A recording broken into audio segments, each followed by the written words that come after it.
part of what drives the phenomenon of addiction is that people control what they feel when they feel it. So, for example, in this moment, let's say I'm struggling, right? But I feel like, I can get through this because when this is over, I'm not saying I'm struggling, but I mean, if I were. I know what you're saying. Yeah, but because when this is over, I'm going to reward myself with X, Y, and Z. So like if you go running and then afterwards you can have a slice of pizza. That's right, exactly. So it's the way that we bracket our endeavors with rewards. And this is just like deeply embedded into our culture. And the control aspect is a big part of the addictive aspect, because I'm now going to control the way I feel when I feel it, which is a very different way of living if you were to eliminate rewards as a way to shape time. If you were to think, I'm not going to do anything to reward myself today, I'm just going to get through the day, it totally changes the arc of our experience in the moment. What I'm trying to sort of reflect on is the way and the extent to which modern life is completely revolving around this process of rewarding ourselves. And it's just really the way that we shape time. And I do think that it's also a way in which we are not present in the moment.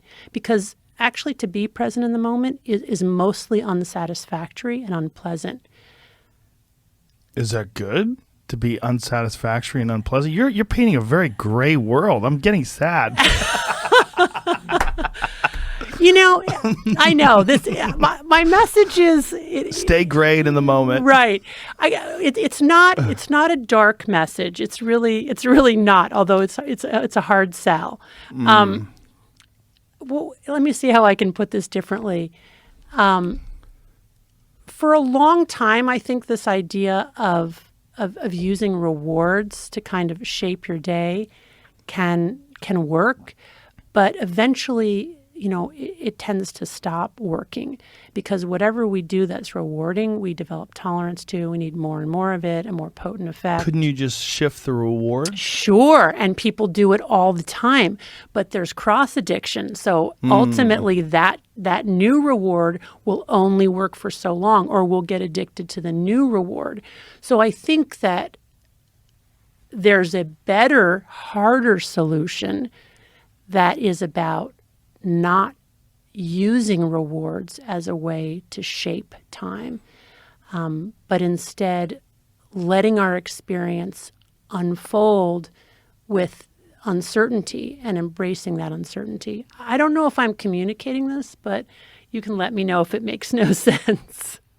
Like for a long time, when I would hear people say, be in the moment, and I would try to do that, I thought I was doing it wrong, because I thought if I could just be in the moment, I would experience some sort of bliss, and I never did.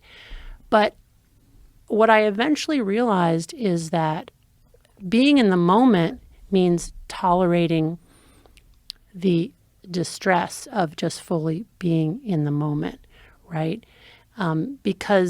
And that's all the harder to tolerate because we have all these rewards that are waiting for us, and we'd rather go there. So being in the moment. Yes. Is tolerating the distress of being in the moment? Uh-huh. What's the benefit of being in the moment? Well,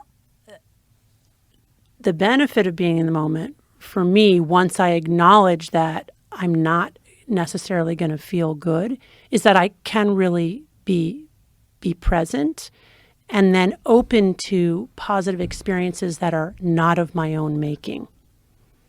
Like what? Really unexpected, and not that frequent. But when they do come along, they're lovely. Like, what are these experiences, though? They're unpredictable. They're incredibly fleeting. But it's are these miracles? Are you talking about miracles? No, I'm not talking. I'm not talking. Maybe I am talking about miracles, but I don't think of them as miracles.